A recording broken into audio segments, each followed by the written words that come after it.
हाय सांग माने जय जगन्नाथ। चलतु आज आउ गोटे नुआ वीडियो स्टार्ट करवा। ये वीडियोटा मोर न्यू ईयर पूर्व दिन काली राति पाईगल तो न्यू ईयर हो माने 2026 आसीज। तो काली जेहेतु गुरुवारटार नुआ वर्ष पड़ुची पूरा माड़ खाई जाऊँगी से बुधवार दिन तार प्रिपेरेसन करुँची। आमर आज हम मटन देसी स्टाइल एवं चुली रे मुझे चुली रे पूरा हांडी पानी बसई देती। मटन जेहेतु गरम पानी देले मटनटा बहुत टेस्ट हुए आ शीघ्र सीझी भी जाए। देखिए बहुत सारा पियाज काटी देती। 1 केजी मटन नहीं पियाज पूरा बहुत सारा काटी देती। 250 पाखापाखि पियाज नहीं 10टा कंचा लंका देती। अदा रसुण जीरार गोटे पेस्ट बनई देती। पानी गरम हो गला परे मुझे कड़े सेम चुली रे कड़ई बसैकी तेल नहीं जाइए आलू भाजीदेली। आलू को पूरा छोट छोट पीस काटिकी रखी बड़ बड़ साइज्र 4टा आलू। आलू को फास्ट टिके हल्का भाजीदबा माने ब्राउन कलर होला पर्यंत आपण भाजबे।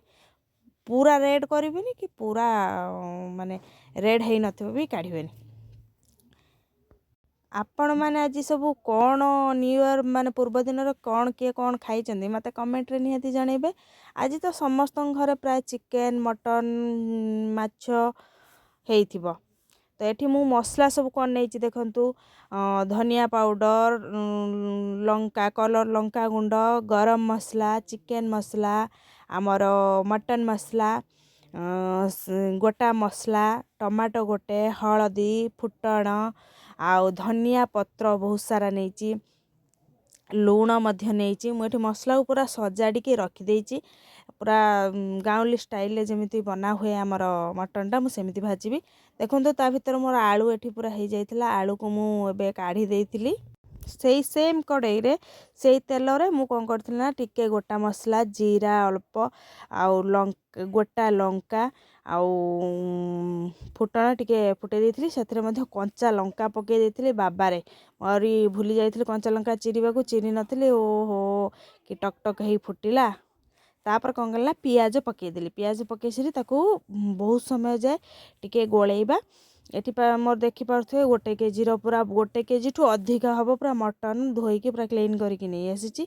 आमे पियाज को हल्का ब्राउन होला पर्यंत भाजीबा। देखिपे मोर पियाज कलरटा केते चेंज हो गलानी। तापर हो गला परे आमे एठी अदा रसुण जीरा जो पेस्ट करथिली ताकू मध्य पकेकी कसिबा माने पूरा मसलाटा को कसिबा ना हल्का हेई आसीबो। आमे तादर कौन करवा ना लंका गुंड पकेबा मटनटा को पकेबा कारण मटन ले मध्य मसला आमर बहुत समय कषा हम मटनटा सीझा को टाइम लगे।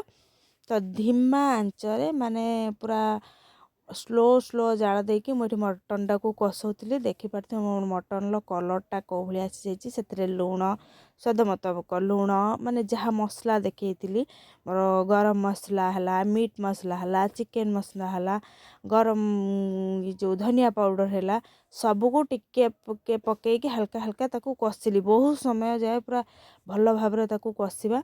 जदि पानी दरकार पड़े मोर तो दरकार पड़िलानी हाँ आ मन करी आमर धनिया पत्रर दांठी पके जमा भी भूलबनी सेटा मटन टेस्टटा 2 गुणा करदेव। गोटा रसुण गोटे देदेली गोटा टमाटो को 4 खंड करके माने गोटा थोदे मझीरे देदेकी घोड़ेदेली। किसी समय घोड़ेला पर मटन बहुत सारा पानी बाहर।